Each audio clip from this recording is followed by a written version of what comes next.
दोस्तों स्वागत है आपका बिहार न्यूज में। दोस्तों मैं हूं फिरदौस गनी और आप देख रहे हैं केडीवी लाइव। दोस्तों आज हो चुका है 6 जून 2022। तो आज की बिहार की टॉप न्यूज़ लेकर आए हैं आपके लिए। दोस्तों वीडियो स्टार्ट करने से पहले आपसे एक रिक्वेस्ट है, अगर आप नए आए हैं इस चैनल पर तो फिर चैनल को सब्सक्राइब करके बेल आइकन को भी प्रेस कर दीजिए और साथ में वीडियो को लाइक कर दीजिए, अपने दोस्तों के साथ शेयर भी कीजिए। तो चलिए दोस्तों स्टार्ट करते हैं आज की पूरे बिहार की टॉप न्यूज़। दोस्तों वीडियो शुरू करने से पहले आप लोगों को बता दें कि अगर आपका कोई सवाल है तो आप इस वीडियो के नीचे कमेंट बॉक्स में कमेंट करके आप अपना सवाल पूछ सकते हैं और आपके सवाल का जवाब हम आपके कमेंट की रिप्लाई में ही दे देंगे। यानी कि आप सवाल पूछिए और तुरंत आपको जवाब मिल जाएगा। जी हाँ, तो जो भी सवाल है अभी जाइए और कमेंट कीजिए। तो चलते शुरू करते हैं पूरे बिहार की टॉप न्यूज़। दोस्तों आज बिहार न्यूज में सबसे पहले बात करते हैं कि बिहार के समस्तीपुर जिला से एक दर्दनाक खबर सामने आई है। जी हाँ, यहाँ पर एक ही परिवार के 5 लोगों ने अपनी जान दे दी है। जी हाँ, एक ही परिवार के 5 लोगों के जीवन लीला समाप्त करने पर हरकत मचा हुआ है। यह घटना बिहार के समस्तीपुर जिला के विद्यापति नगर थाना क्षेत्र के मऊ धनेशपुर दक्षिण गाँव की है। यहाँ के एक परिवार के 5 लोगों की जान देने से पूरे मामले में मातम पसरा गया है। मृतकों में पति पत्नी मां और 3 बच्चे शामिल हैं। सुबह जब पड़ोसियों ने घर के अंदर झांक करके देखा तो फिर पता चला कि वहां 5 लोग घर के अंदर लटके हुए थे। इसके बाद वहां आसपास के लोग जुट गए। पड़ोसियों के द्वारा इसे आर्थिक कलह के कारण उठाया गया कदम बताया है। जब सूचना मिलने पर डीएसपी दिनेश कुमार पांडे के नेतृत्व में पुलिस घटनास्थल पर पहुंची और मामले की छानबीन शुरू की है। दोस्तों बात करते हैं कि बिहार के पूर्णिया के रहने वाले एक मजदूर की कश्मीर के कुलगाम में दहशतगर्दियों ने उसकी जान ले ली थी। उसके बाद रविवार को मजदूर का शव जब पूर्णिया पहुंचा तो फिर उसके पिता रो पड़े। जब उन्होंने कहा कि मेरा बेटा दिलखुश 10 दिन पहले ही पंजाब से रोजगार के लिए कश्मीर गया था, जब वहां पर वह ईंट भट्टा में काम करता था। उन्होंने कहा कि काश बिहार में आज रोजगार होता तो फिर मेरा बेटा मजदूरी के लिए बिहार से बाहर नहीं जाता और आज मेरा बेटा जिंदा होता। आपको बता दूं कि दिलखुश पूर्णिया जिला के जानकी नगर थाना क्षेत्र के लादूगढ़ थाना का रहने वाला था। दिलखुश के पिता नारायण ऋषि ने बताया है कि 2 जून की रात नकाबपोश दहशतगर्दियों ने मेरे बेटे को जान से मार दी। घटना रात 9 बजे की थी और उस वक्त दिलखुश खाना बना रहा था। 3 दिनों के बाद दिलखुश का शव रविवार को लालगढ़ पहुंचा। जहां शव के पहुंचते ही गांव में कोहराम मच गया। जब परिवार वाले और ग्रामीणों ने केंद्र सरकार से दहशतगर्दियों के खिलाफ कठोर कार्रवाई की मांग की है, साथ ही रोजगार के लिए मजदूरों के पलायन पर भी सवाल उठाए हैं। जहां नारायण ऋषि का कहना है कि अगर बिहार में रोजगार होता तो फिर उनका बेटा कमाने के लिए कश्मीर नहीं गया होता और मेरा बेटा आज जिंदा होता, मेरे आंखों के सामने होता। दोस्तों बात करते हैं कि कोसी और सीमांचल में मखाने का रकबा लगातार बढ़ रहा है। जब पूर्णिया के भोला पासवान शास्त्री कृषि कॉलेज में मखाना रिसर्च सेंटर स्थापित होने के बाद किसानों के लिए मखाना उत्पादन और लाभकारी हो गया है। जब नए प्रभेद सबोर मखाना 1 की खोज के बाद किसान साल में 2 बार मखाना का उत्पादन करने लगे हैं। जब किसानों का रुझान भी इसकी खेती की ओर बढ़ रहा है। यहाँ के मखाने की गुणवत्ता बेहतर होती है, इस कारण देश विदेश में इसकी मांग बढ़ रही है। जब भोला पासवान शास्त्री कृषि महाविद्यालय के प्राचार्य परसानाथ कहते हैं कि पूर्णिया सहित सीमांचल का क्षेत्र मखाने की खेती के लिए काफ़ी उपयुक्त है। यहाँ काफ़ी मात्रा में लो लैंड है, जहाँ ऐसी ज़मीन पर मखाने की खेती की काफ़ी संभावना होती है। जहाँ कॉलेज के रिसर्च सेंटर में मखाने की खेती के लिए नई नई तकनीकों का आविष्कार किया जा रहा है, जहाँ किसान इसका लाभ भी ले रहे हैं। जहाँ बिहार सरकार के उद्यान निदेशालय के अंतर्गत भी कृषि कॉलेज में मखाना विकास योजना पर काम किया जा रहा है। भारत सरकार बायोटेक किसान हब परियोजना में 3 आकांक्षी जिले पूर्णिया, अररिया और कटिहार को शामिल किया गया है। मखाना विशेष प्रोफेसर डॉक्टर अनिल कुमार बताते हैं कि बिहार के 10 जिलों पूर्णिया, कटिहार, अररिया, सहरसा, किशनगंज, सुपौल, मधेपुरा, दरभंगा, मधुबनी और सीतामढ़ी में 35,000 हेक्टेयर में मखाने की खेती होती है। यह सालाना करीब 800 करोड़ से अधिक का मखाना का कारोबार इन जिलों में होता है। यह दुनिया में कुल मखाना का 85% उत्पादन बिहार के इन 10 जिलों में हो रहा है। सिर्फ पूर्णिया में करीब 10,000 हेक्टेयर में इसकी खेती हो रही है। जब पूर्णिया, कटिहार, अररिया, सहरसा, किशनगंज, सुपौल, मधेपुरा में वेटलैंड एरिया में मखाना की खेती हो रही है, जबकि दरभंगा, मधुबनी, सीतामढ़ी में तालाब में मखाना की खेती होती है। दोस्तों बात करते हैं कि बिहार के किशनगंज जिले के अलग अलग प्रखंडों में शारीरिक शिक्षक की बहाली में कई अनियमितताओं का पता चला है, जहां बिना ओरिजिनल कागजात की जांच के ही अभ्यर्थियों की बहाली कर ली गई। नतीजा ये निकला है कि एक ही अभ्यर्थी की 2 प्रखंड में बहाली हो गई। मामला किशनगंज जिला के दिगल बैंक और किशनगंज प्रखंड से जुड़ा हुआ बताया जा रहा है। इन दोनों प्रखंडों में शारीरिक शिक्षकों की विगत दिनों हुई बहाली में अभ्यर्थी सद्दाम हुसैन को नियुक्ति पत्र दे दिया गया। मामले का खुलासा तब हुआ जब किशनगंज जिले की वेबसाइट पर उपलब्ध जिले के सभी 7 प्रखंडों के चयन सूची को देखा गया। आपको बता दूं कि सद्दाम मूल रूप से पश्चिम बंगाल के रहने वाले हैं। वह बिहार में हो रहे शारीरिक शिक्षकों की बहाली के लिए आवेदन दिया और इनका चयन 2 प्रखंडों में एक साथ हो गया। इसके बाद उन्होंने दोनों प्रखंडों में एक साथ काउंसलिंग भी करवा ली। दोस्तों बात करते हैं कि प्रधानमंत्री नरेंद्र मोदी ने विज्ञान भवन में मिट्टी बचाओ आंदोलन पर आयोजित कार्यक्रम में हिस्सा लिया। इस दौरान प्रधानमंत्री नरेंद्र मोदी ने सभी को विश्व पर्यावरण दिवस की शुभकामनाएं दी। उन्होंने कहा कि सदगुरु और ईसा फाउंडेशन आज बधाई के पात्र हैं। जब मार्च में इनकी संस्था ने मिट्टी बचाओ आंदोलन की शुरुआत की थी और 27 देशों से होते हुए इनकी यात्रा 75वें दिन यहाँ पहुंची। प्रधानमंत्री नरेंद्र मोदी ने कहा कि मुझे संतोष है कि देश में पिछले 8 साल से जो योजनाएं चल रही है सभी में किसी न किसी रूप से पर्यावरण संरक्षण का आग्रह है। जब पर्यावरण रक्षा के भारत के प्रयास बहुआयामी रहे हैं। भारत ये प्रयास तब कर रहा है जब जलवायु परिवर्तन में भारत की भूमिका न के बराबर है। जब प्रधानमंत्री नरेंद्र मोदी ने कहा कि अंतर्राष्ट्रीय स्तर पर भारत ने CDRI और इंटरनेशनल सोलर अलायंस के निर्माण का नेतृत्व किया है। पिछले साल भारत ने यह भी संकल्प लिया है कि भारत 2070 तक नेट जीरो का लक्ष्य हासिल करेगा। प्रधानमंत्री नरेंद्र मोदी ने कार्यक्रम के दौरान कहा कि पहले हमारे देश में किसान के पास इस जानकारी का अभाव था कि उसकी मिट्टी किस प्रकार की है, या उसकी मिट्टी में कौन सी कमी है, कितनी कमी है। इस समस्या को दूर करने के लिए देश में किसानों को मिट्टी स्वास्थ्य कार्ड देने का बहुत बड़ा अभियान चलाया गया। जब उन्होंने कहा कि मिट्टी को बचाने के लिए हमने 5 प्रमुख बातों पर फोकस किया है। पहला, मिट्टी को केमिकल फ्री कैसे बनाएं। दूसरा, मिट्टी में जो जीव रहते हैं उन्हें कैसे बचाएं। तीसरा, मिट्टी की नमी को कैसे बनाए रखें, या उस तक जल की उपलब्धता कैसे बढ़ाएं। चौथा, भूजल कम होने की वजह से मिट्टी को जो नुकसान हो रहा है उसे कैसे दूर करें। और 5वां, वनों का दायरा कम होने से मिट्टी का जो लगातार क्षरण हो रहा है उसे कैसे रोकें। दोस्तों बात करते हैं कि केंद्र सरकार ने सिंगल यूज प्लास्टिक खास करके पन्नियों और पानी की बोतलों से पर्यावरण को हो रहे नुकसान को रोकने की दिशा में अहम फैसला लिया है। यह दरअसल केंद्र सरकार ने राज्यों और केंद्र शासित प्रदेशों को एडवाइजरी जारी करते हुए सिंगल यूज प्लास्टिक को चरणबद्ध तरीके से बंद करने की सलाह दी है। जी हाँ, केंद्र सरकार ने कहा है कि इससे स्वच्छ और हरित पर्यावरण को और बेहतर बनाने में मदद मिलेगी।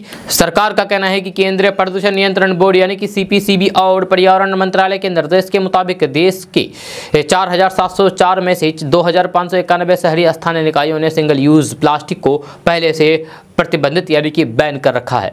ऐसे में अब सभी राज्यों और केंद्र शासित प्रदेश मिलकर के ये सुनिश्चित करें कि बाकी बचे 2100 से अधिक निकाय भी 21 जून 2022 तक हर हाल में इसे प्रतिबंधित कर दें। सरकारी एडवाइजरी में पर्यावरण बचाने को लेकर के भारत की प्रतिबद्धता के तहत केंद्र ने राज्यों और केंद्र शासित प्रदेशों को 30 जून तक जिन आदेशों को पूरा करने के लिए कई गतिविधियां शुरू करने को कहा गया है, उसमें खास करके प्लास्टिक की पन्नी और पानी की बोतलें वाले कचरे की सफाई के लिए बड़े पैमाने पर सफाई और प्लॉगिंग अभियान चलाने का निर्देश दिया गया है। आपको बता दूं कि फिलहाल स्वच्छ भारत मिशन शहरी 2.0 के तहत आवास और शहरी मामलों में मंत्रालय जो काम कर रहे हैं उसमें प्लास्टिक अपशिष्ट प्रबंधक और SUV का उन्मूलन भी शामिल है। दोस्तों बात करते हैं कि बिहार के सीवान जिले से दोस्ती, प्यार, धोखा और फिर जान लेने का मामला, खौफनाक मामला सामने आया है। दरअसल बिहार के सीवान जिले की लड़की को कानपुर के सिपाही से फेसबुक पर प्यार हुआ और फिर सिपाही ने शादी का आश्वासन देकर के शारीरिक संबंध बनाए। इसी बीच सिपाही ने कहीं और शादी कर ली, जिससे हताश लड़की ने अपने भाई के साथ मिलकर के प्रेमी सिपाही की गला रेत करके जान ले ली। जानकारी के अनुसार देश सिपाही नाम का सिपाही कानपुर के बिल्हौर थाने में तैनात था। सिपाही की दोस्ती फेसबुक पर सिवान की ये लड़की से हुई थी। धीरे धीरे ये दोस्ती प्यार में बदल गई और दोनों एक दूसरे से मिलने लगे। लड़की दीपक से मिलने कानपुर जाया करती थी। जब सिपाही ने शादी का वादा करके लड़की के साथ शारीरिक संबंध भी बनाए। इसी बीच 22 अप्रैल को सिपाही की शादी कहीं दूसरी जगह करा दी गई, दूसरी जगह हो गई। जब प्रेमी की शादी होने से लड़की आहत हुई और उसकी हत्या की योजना बना डाली। हत्या की योजना को अंजाम देने के लिए लड़की 1 जून को दोपहर करीब 12 बजे प्रेमी के कमरे में पहुंची, जब लड़की ने अपने भाई और अन्य 2 लड़कों के साथ मिलकर के सिपाही देश दीपक की जान ले ली। इसके बाद ही उसका मोबाइल ले लिया गया और कमरे में बाहर से ताला लगा करके भाग निकली। दोस्तों, एक चौंकाने वाली घटना सामने आई है, जहां हैदराबाद के एक 16 वर्षीय लड़के ने मोबाइल फोन पर ऑनलाइन गेम खेल करके 36 लाख रुपए का भारी नुकसान कर लिया। ये खबर ऐसे समय में आया है जब ऑनलाइन गेम की लत और फंसाते गेम खेलने से लड़के बर्बाद हो रहे हैं। बर्बाद के साथ ही वे अपनी जान दे रहे हैं। जहाँ हैदराबाद के अंबरपेट इलाके के रहने वाले इस लड़के ने ऑनलाइन गेम का भुगतान करने के लिए अपनी मां के बैंक खाते का इस्तेमाल किया। हैदराबाद पुलिस की साइबर अपराध शाखा के अनुसार लड़के ने अपने दादा के मोबाइल फोन पर एक free fire gaming app download किया। उसने खेल खेलने के लिए शुरुआत में 1500 रुपये और बाद में अपनी मां के बैंक खाते से 10,000 रुपये का इस्तेमाल किया। जैसे ही वे खेल की आदी हो गए, जहां उन्होंने परिवार के सदस्यों की जानकारी के बिना भारी मात्रा में खर्च करना शुरू कर दिया। मृत पुलिस अधिकारी का बेटा 11वीं कक्षा का छात्र 1,45,000 रुपये से लेकर के 2 लाख रुपए तक का भुगतान करता रहा। जब उसकी मां पैसे निकालने के लिए स्टेट बैंक ऑफ इंडिया गई तो फिर वे जानकर के चौंक गई कि खाते में पैसा बचा ही नहीं है। जब खाते से कुल 27 लाख रुपए खर्च किए गए हैं। फिर उसने HDF बैंक में अपने खाते की जाँच कराई गई तो पाया है कि 9 लाख रुपये गायब थे। जब महिला ने साइबर क्राइम थाने का रुख किया, जब उसने पुलिस को बताया है कि उसके दिवंगत पति की गाड़ी कमाई थी। जब अधिकारी की मृत्यु के बाद परिवार को प्राप्त आर्थिक लाभ भी 2 बैंक खाते में जमा किया गया था, जो उसके बेटे ने ऑनलाइन गेम में उड़ा डाला। तो अगर आपके भी बच्चे गेम खेलने की आदी हैं तो फिर आप संभल जाइए, नहीं तो फिर आपको बर्बाद करके छोड़ेंगे। दोस्तों, बात करते हैं कि बिहार के मुख्यमंत्री नीतीश कुमार ने बिहार में सभी धर्म, जाति एवं उपजाति की होने वाली गन्ना में उनकी आर्थिक स्थिति का भी पता लगाए जाने पर जोर देते हुए स्पष्ट कर दिया है कि 1 महीने में तैयारी पूरी होने के बाद गन्ना शुरू हो जाएगी। मुख्यमंत्री नीतीश कुमार ने मीडिया कर्मियों ने जनगणना के संबंध में सवाल पूछे गए तो इसके जवाब में मुख्यमंत्री नीतीश कुमार ने कहा कि सर्वदलीय बैठक के आधार पर ही कैबिनेट का निर्णय हुआ है। इसके लिए संबंधित विभाग पूरी तरीके से काम कर रहा है। इस काम में जिन लोगों को जिम्मेदारी दी जाएगी उनका भी प्रशिक्षण कराया जाएगा। एक चीज पर तैयारी शुरू हो चुकी है। मुख्यमंत्री नीतीश कुमार ने कहा कि तत्काल किसी भी काम को शुरू करने में थोड़ा वक्त लगता है। तैयारी 1 महीने में पूरी हो जाएगी। इसके बाद जाति आधारित गन्ना का काम शुरू हो जाएगा। उन्होंने स्पष्ट कर दिया है कि ये जो गन्ना है एक चीज़ की गन्ना है। हर समुदाय का, चाहे वो किसी भी धर्म को मानने वाले हो, सबकी पूरी गन्ना होगी और ये भी जानने की कोशिश होगी कि उनकी आर्थिक स्थिति क्या है। हर परिवार की गन्ना बहुत अच्छे ढंग से की जाएगी। इस संदर्भ में सर्वसम्मति से निर्णय लेकर के ही काम किया जा रहा है। दोस्तों, बात करते हैं कि एक महिला ने अपने पति को ठगने की अजीब साजिश रच डाली। जी हाँ, आप भी अगर सुनेंगे तो आप भी हैरत में पड़ जाएंगे। जी हाँ, क्योंकि ऐसा केस शायद ही कभी आपने पहले सुने होंगे। जब महिला ने पहले अपने प्रेमी के साथ मिलकर के अश्लील वीडियो बनाया, फिर पति से कहा कि वह किसी साइबर जालसाज के चक्कर में फंस गई है और उसने उसकी अश्लील वीडियो बना ली है और अब 1.5 लाख रुपये मांग रहा है। जब पति का दावा है कि वह अपनी पत्नी की इन बातों में आ गया और फिर उसे परेशानी से छुटकारा दिलाने के लिए 1.5 लाख रुपए दे दिए। जब पति का कहना है कि पत्नी ने इसी वीडियो को लेकर के दोबारा पैसे की मांग की। जब उसने यानी कि पति ने और पैसे देने से इनकार कर दिया तो फिर पत्नी ने अपना वीडियो वायरल करवा दिया। अब पति सोशल मीडिया पर जान माल की सुरक्षा को लेकर के फरियाद कर रहा है। ये मामला बिहार के मुंगेर जिले के जमालपुर थाना क्षेत्र का है। जब पति का दावा है कि पत्नी ने अपनी प्रेमी से खुद का अश्लील वीडियो बनवाया और ये कहते हुए 1.5 लाख रुपए ऐंठ लिए कि वे किसी साइबर जालसाज के जाल में फंस गई। जब पति के मुताबिक उसकी पत्नी ने बताया है कि वीडियो कॉल के दौरान उसका अश्लील वीडियो बना लिया है। साइबर एक्सपर्ट को 1.5 लाख रुपए दे देंगे तो वह वीडियो डिलीट कर देगा। जब पति ने अपनी प्रतिष्ठा बचाने के लिए 1.5 लाख रुपए दे दिए, पर पत्नी ने फिर से 50,000 रुपए की डिमांड कर डाली।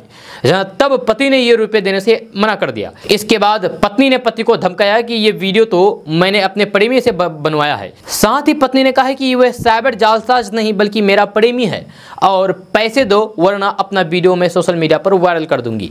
इसके बाद पति परेशान होकर के सोशल मीडिया पर गुहार लगाता फिर रहा है। पति दीपक के मुताबिक उसकी शादी 2019 में मुस्कान नाम की एक लड़की से हुई थी। दोनों से एक लड़का हंसराज है, जिसकी उम्र लगभग 2.5 साल है। दीपक पटना में राजमिस्त्री का काम करता है। दोस्तों बात करते हैं कि सरकारी तेल कंपनियों ने पेट्रोल डीजल की नई कीमतें जारी कर दी है। आज पेट्रोल डीजल के दामों में गिरावट हुई है। पेट्रोल में 39 पैसे प्रति लीटर और डीजल में 37 पैसे प्रति लीटर की गिरावट हुई है। राजधानी पटना में पेट्रोल 107 रुपये 59 पैसे और डीजल 94 रुपये 36 पैसे प्रति लीटर बिक रहा है। वहीं सीमांचल की बात करते तो सीमांचल के जिलों में पेट्रोल 108 रुपये से 9 रुपये के बीच में बिक रहा है। दोस्तों बात करते हैं कि निगरानी विभाग की टीम ने बिहार में भ्रष्टाचार के खिलाफ इन दिनों बड़े पैमाने पर अभियान छेड़ रखा है। इसी कड़ी में शनिवार को कटिहार जिला और निबंधन जय कुमार के 5 ठिकानों पर छापेमारी की, जहां पटना, कटिहार, पूर्णिया और सिलीगुड़ी में स्थित आवास और कार्यालय पर एक साथ छापेमारी अभियान चलाया गया। बिहार से बंगाल तक हुई छापेमारी में अकुत संपत्ति का पता चला है। आपको बता दूं कि निगरानी विभाग ने 76,24,582 रुपये आय से अधिक संपत्ति का केस अपने थाने में दर्ज किया था। इसके बाद शनिवार को छापेमारी अभियान चलाया गया। छापेमारी में 5 ठिकानों से 10,80,000 नगद और करीब 29 लाखों रुपए के जेवरात भी मिले। इसमें सोने के 3 बिस्किट और सोने के 2 टुकड़े भी शामिल है। Union bank of India Patna में 2 लॉकर का भी पता चला है। इन लॉकरों की तलाशी बाद में ली जाएगी। इसके अलावा एक पॉलिसी में 1,38,513 रुपये के वार्षिक निवेश का भी पता चला है। जमीन के भी कई कागजात बरामद किए गए हैं। यूनियन बैंक ऑफ इंडिया में करीब 25 लाख रुपए जमा किए गए हैं। सिलीगुड़ी में फ्लैट के अलावा 6 डिसमिल जमीन होने का भी पता चला है। पत्नी संगीता देवी के नाम पर दानापुर और पूर्णिया के अलावा पश्चिम बंगाल के जलपाईगुड़ी में जमीन के कागजात मिले हैं। साथ ही पत्नी संगीता देवी के नाम पर अपार्टमेंट के फ्लैट, पुत्र अनिकेत के नाम पर भी जमीन के कागजात मिले हैं। अब तक की गई छापेमारी में निगरानी विभाग ने करोड़ों की आय से अधिक संपत्ति का खुलासा किया है। जब वार्षिक संपत्ति का जो विवरण रजिस्टर्ड द्वारा दिया गया है उसमें इन संपत्ति का जिक्र नहीं है। दोस्तों बात करते हैं कि हिंदुस्तानी अवाम मोर्चा पार्टी के राष्ट्रीय कार्यकारिणी की 1 दिवसीय बैठक किशनगंज में आयोजित की गई। राष्ट्रीय कार्यकारिणी की बैठक में शामिल होने हिंदुस्तानी अवाम मोर्चा के मुख्य संरक्षक और बिहार के पूर्व मुख्यमंत्री जीतन राम मांझी, राष्ट्रीय अध्यक्ष और बिहार सरकार के मंत्री डॉक्टर संतोष कुमार सुमन के साथ किशनगंज पहुंचे। जब किशनगंज के सभास्थल में स्थित एक निजी होटल के सभागार में बैठक आयोजित की गई। बैठक की शुरुआत दीप प्रज्वलित करके पूर्व मुख्यमंत्री जीतन राम मांझी ने किया। जब बैठक में नई नवेली पार्टी के सीमांचल में राजनीतिक जमीन तलाशने की कवायद पर जोर दिया गया। पूर्व मुख्यमंत्री जीतन राम मांझी ने मीडिया के मुखातिब होते हुए बताया कि हिंदुस्तानी अवाम मोर्चा बहुत कम दिनों की और गरीबों की पार्टी है और गरीबों के लिए सोचती है। इसीलिए बिहार के सबसे पिछड़े जिले में कार्यकारिणी की बैठक आयोजित की गई है। इससे पहले वाल्मीकि नगर में हम लोगों ने बैठक किया था। उन्होंने कहा कि बिहार के चारों तरफ घूम घूम करके परेशानी को समझना चाहेंगे और उन मुद्दों को हम अपनी पार्टी के प्रस्ताव में रख करके बिहार सरकार और भारत सरकार से उन मुद्दों को पूरा करने की कोशिश करेंगे। दोस्तों बात करते हैं कि नेता प्रतिपक्ष तेजस्वी यादव ने कल बिहार के साथ केंद्र सरकार को भी आड़े हाथों लिया है। उन्होंने कहा है कि बिहार की सरकार नागपुर से कंट्रोल हो रही है। उन्होंने कहा है कि कैसे हिंदू खतरे में हैं। सेना के तीनों अध्यक्ष हिंदू है, देश के राष्ट्रपति हिंदू है, देश के प्रधानमंत्री हिंदू है, देश के किसी राज्य में मुस्लिम मुख्यमंत्री नहीं है, क्या इसके बाद भी हिंदू खतरे में है? तेजस्वी यादव ने कहा है कि हिंदू न कभी खतरे में था, न आगे कभी खतरे में होगा। हिंदू के लिए खतरा होने की बात कहने वालों की कुर्सी खतरे में है।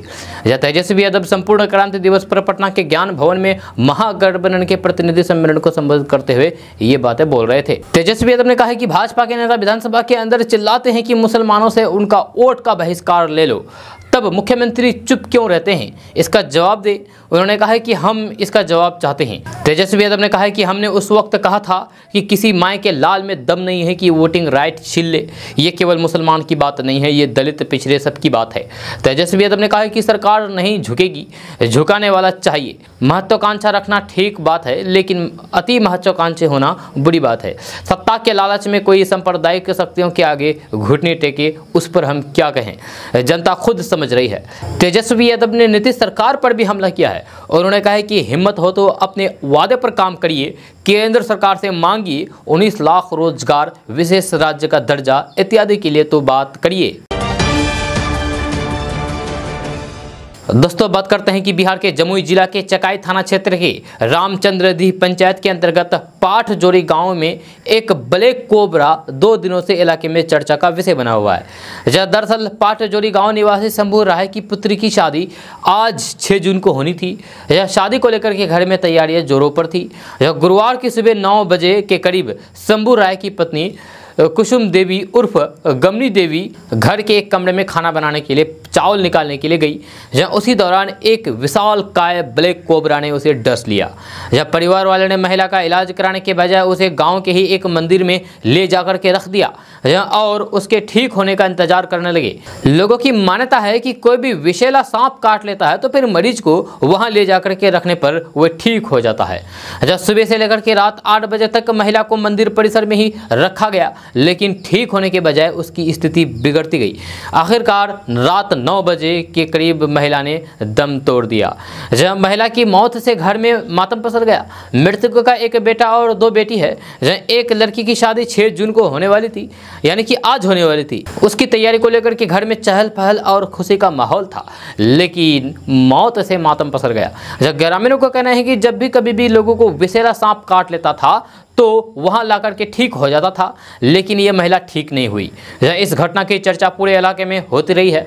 साथ ही एक बात और आपको बता दें कि अगर ऐसी स्थिति किसी के भी साथ आ जाए, यानी कि किसी को सांप डस ले, तो फिर झाड़ फूंक और ओजागुनी के चक्कर में बिल्कुल भी आप ना पड़े, या तुरंत उसे हॉस्पिटल डॉक्टर के यहाँ ले जाएं, जिससे उसकी जान बचाई जा सके। अगर आप ओजागुनी और झाड़ फूंक के चक्कर में पड़ेंगे तो फिर जान से हाथ गंवानी पड़ेगी, जहाँ ये तय है। तो इसीलिए अंधभक्ति, ओजागुनी और झाड़ फूंक के चक्कर में बिल्कुल भी ना पड़े। किसी को भी अगर सांप डस ले तो उसको तुरंत हॉस्पिटल ले जाएं, जिससे उसकी जान बचाई जा सके। दोस्तों, बात करते हैं कि भाजपा प्रवक्ता नुपुर शर्मा की टिप्पणी के बाद उठे विवाद के बीच भारतीय जनता पार्टी की ओर से बयान जारी किया गया है। बीजेपी ने सीधे तौर पर नुपुर शर्मा का नाम न लेते हुए कहा है कि वे सभी धर्मों का सम्मान करती है और किसी भी धर्म या फिर धार्मिक व्यक्ति के अपमान की कड़ी निंदा करती है। दरअसल भाजपा प्रवक्ता नुपुर शर्मा ने कुछ दिन पहले एक टीवी चैनल पर लाइव डिबेट के दौरान पैगंबर मोहम्मद पर कथित तौर पर आपत्तिजनक टिप्पणी की थी।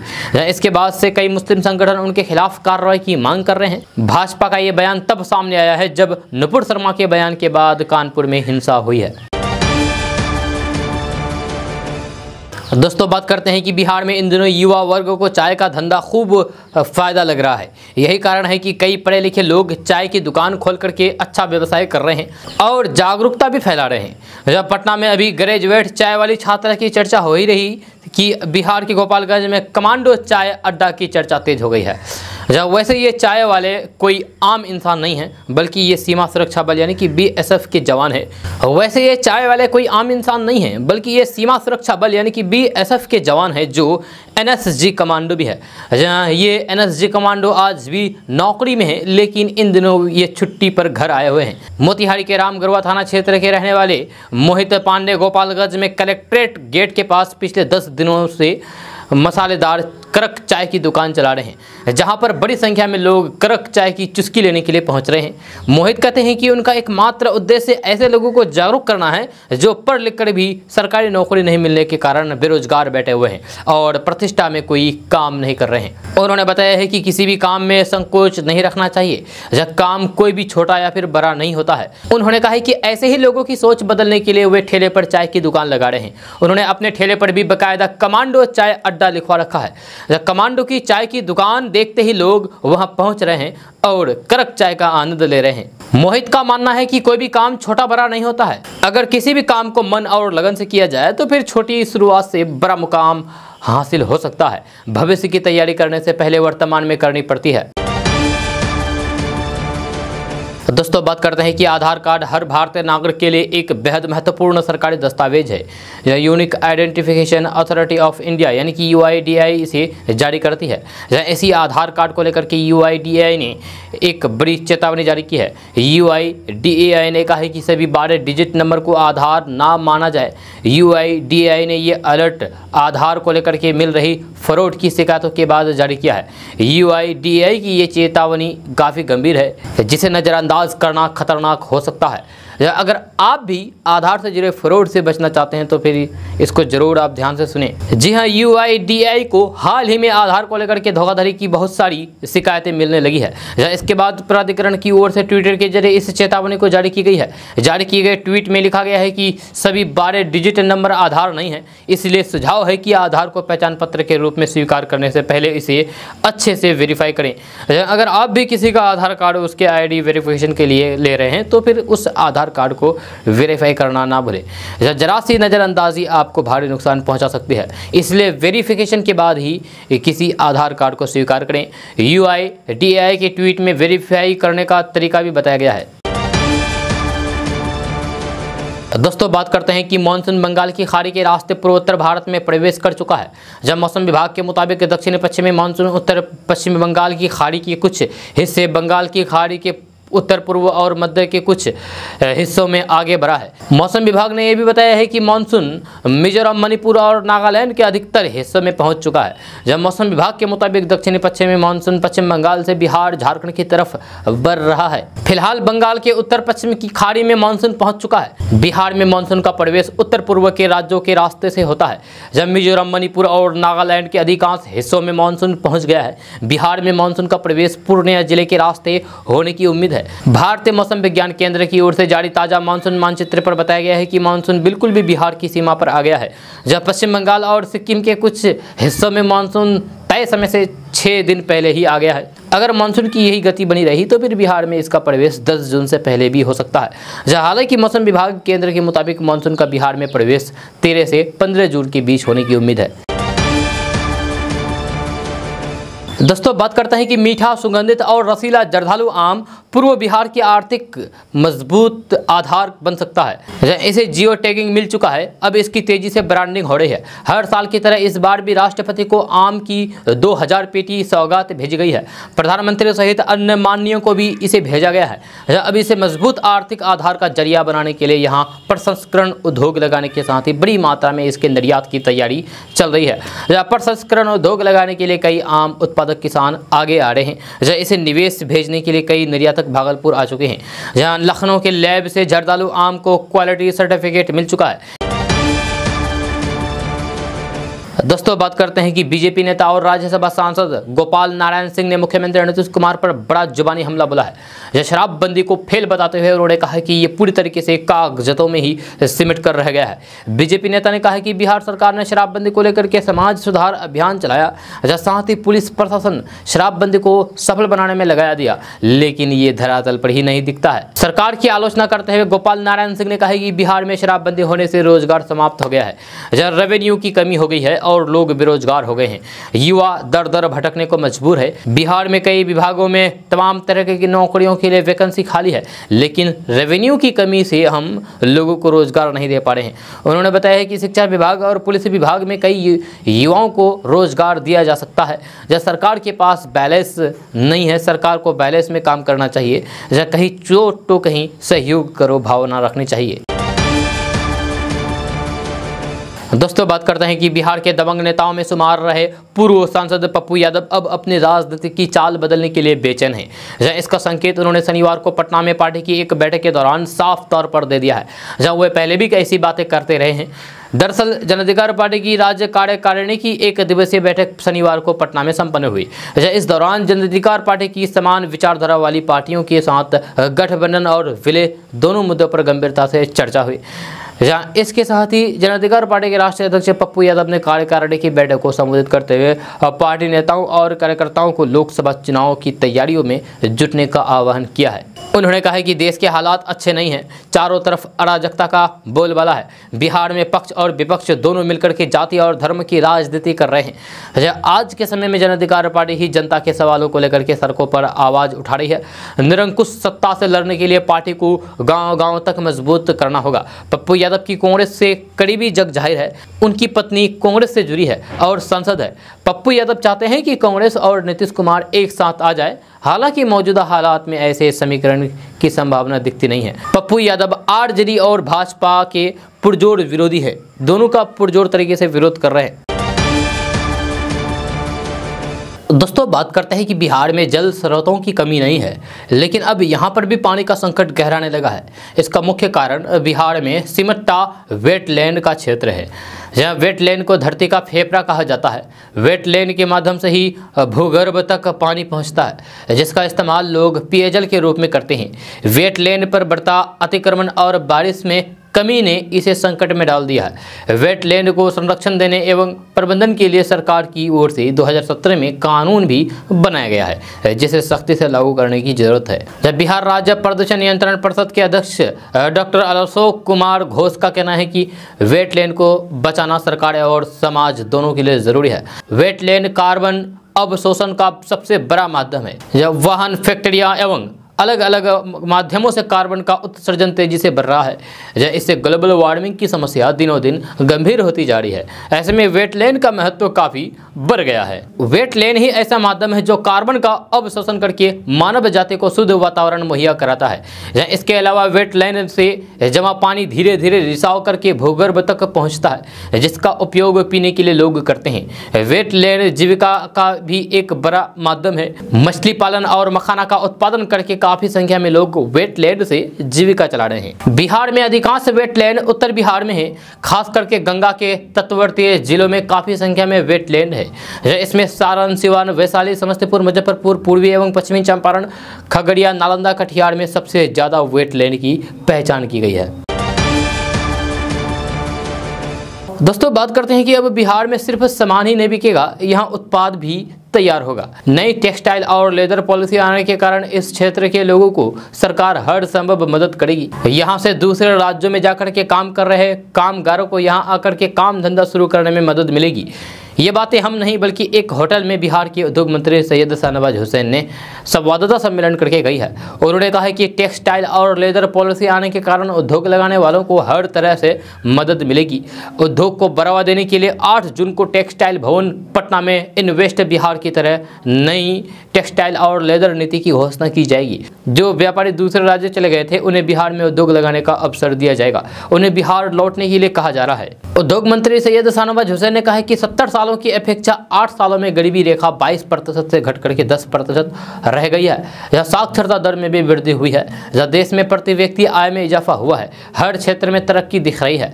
उन्होंने प्रधानमंत्री नरेंद्र मोदी के 8 वर्ष की उपलब्धियों के बारे में जानकारी देते हुए कहा कि आत्मनिर्भर भारत बनाने में बहुत हद तक सफलता मिली है। उन्होंने कहा कि प्रधानमंत्री और मुख्यमंत्री के नेतृत्व में हर क्षेत्र में विकास हो रहा है।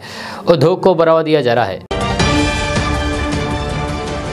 तो दोस्तों, बात करते हैं कि नालंदा खुला विश्वविद्यालय में 5 जुलाई से नामांकन प्रक्रिया शुरू होगी। जब विश्वविद्यालय में कुलपति प्रोफेसर के सिन्हा की अध्यक्षता में शनिवार को सभी अधिकारियों और कोऑर्डिनेटरों की बैठक में ये निर्णय लिया गया है। नामांकन प्रक्रिया ऑनलाइन के साथ ही ऑफलाइन भी होगी। इसको लेकर के तैयारी करने के निर्देश दे दिए गए हैं। बैठक में भोजपुरी, मैथिली, स्टैटिस्टिक्स और अंग्रेजी कोर्स को दोबारा शुरू करने को लेकर भी चर्चा हुई है। दोस्तों, बात करते हैं कि जन सूरज की परिकल्पना के साथ लोगों से संवाद स्थापित कर रहे प्रख्यात चुनावी रणनीतिकार प्रशांत किशोर ने बिहार के विकास के प्रत्येक पैमाने पर पिछड़ने को लेकर के पूर्व मुख्यमंत्री लालू प्रसाद यादव और वर्तमान मुख्यमंत्री नीतीश कुमार की सरकार को एक साथ घेरा है और कहा है कि ये प्रदेश 90 के दशक में भी सबसे गरीब था और आज भी सबसे गरीब राज्य बना हुआ है। प्रशांत किशोर जन सूरज दौरे के क्रम में शनिवार को सीवान पहुंचे। उन्होंने आयोजित संवाददाता सम्मेलन में कहा है कि साल 1950 से 60 के दशक में बिहार देश के अग्रणी राज्य में गिना जाता था। बिहार के पिछड़ने का सिलसिला 70 के दशक से शुरू हुआ है। आंकड़ों को देखें तो 1970 के बाद कोई ऐसा साल नहीं है जब बिहार विकास के किसी न किसी मानक पर अन्य राज्यों से पीछे नहीं रहा हो। बहुत लोगों को लगता है कि बिहार में पूरी व्यवस्था पूर्व मुख्यमंत्री लालू प्रसाद यादव की सरकार में चरमराई गई, जहां वह एक पहलू है। लेकिन 1990 में जब लालू प्रसाद यादव मुख्यमंत्री बने तब ही बिहार देश का सबसे गरीब राज्य बन गया था। दोस्तों, बात करते हैं कि बिहार के सरकारी स्कूलों की शिक्षा की बदहाली किसी से छिपी नहीं है। यह सरकार की लाख कोशिशों के बावजूद भी शिक्षक अपनी हरकतों से बाज नहीं आ रहे हैं। सैलरी के नाम पर मोटी रकम उठाने वाले ऐसे शिक्षक सरकार की तमाम कोशिशों पर पानी फेर रहे हैं। ऐसा ही एक मामला बिहार के बेतिया जिला से सामने आया है, जहां एक शिक्षिका बच्चों को पढ़ाने के बजाय उनसे पंखा झलवा रही है। जहाँ सोशल मीडिया पर शिक्षिका का वीडियो तेजी से वायरल हो रहा है। पूरा मामला बिहार के बेतिया के योगापट्टी प्रखंड में स्थित बघी पुरैना पंचायत के एक राजकीय प्राथमिक स्कूल का है। यह तेजी से वायरल हो रहे इस वीडियो में शिक्षिका बबीता कुमारी एक कुर्सी पर बैठी है और दूसरे पर पैर पसार करके सो रही है, जबकि एक छात्रा शिक्षिका को पंखे से हवा करती नजर आ रही है। बताया जा रहा है कि बीते शनिवार को शिक्षिका बच्चों को पढ़ाने के लिए स्कूल पहुंची थी, लेकिन पढ़ाने के बजाय वे कुर्सी पर पैर पसार करके सोने लगी। इस दौरान किसी ने इसका वीडियो बना करके सोशल मीडिया पर शेयर कर दिया, जो कि अब तेजी के साथ वायरल हो रहा है। हालांकि केडीबी लाइव इस वायरल वीडियो की सत्यता की पुष्टि नहीं करता है। जब मामला सामने आने के बाद स्कूल के प्रिंसिपल का कहना है कि शिक्षिका स्कूल में बीमार हो गई थी, जिसके बाद बच्चों ने उसे कुर्सी पर लिटा दिया था।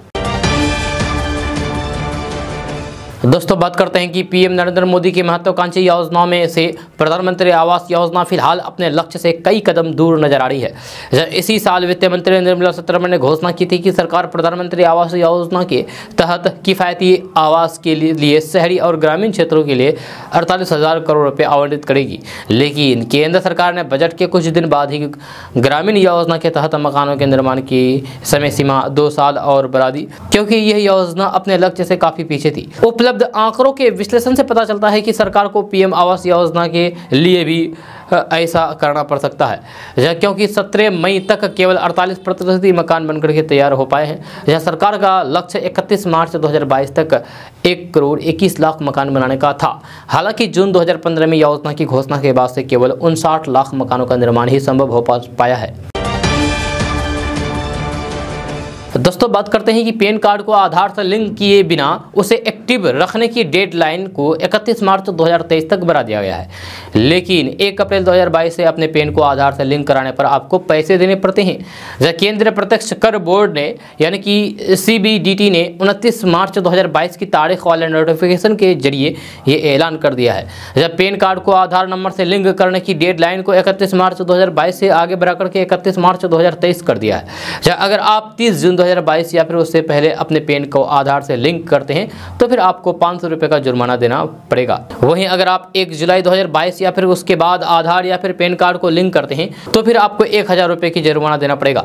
आपको बता दें कि पैन कार्ड इनएक्टिव होने के बाद आपको कई तरह की समस्याओं का सामना करना पड़ सकता है। जैसे कि हम सभी जानते हैं कि हमारे देश में तमाम वित्तीय ट्रांजैक्शन में पैन कार्ड देना अनिवार्य होता है, और ऐसे में अगर आपका पैन कार्ड इनएक्टिव रहता है तो फिर आपका कोई भी काम पूरा नहीं हो पाएगा, बेशक वह कितना भी जरूरी क्यों ना हो।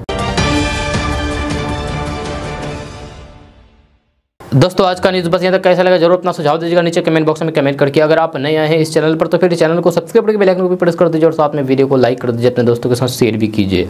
तो चलिए दोस्तों, फिर मिलते हैं नेक्स्ट वीडियो में। तब तक के लिए जय हिंद, जय बिहार।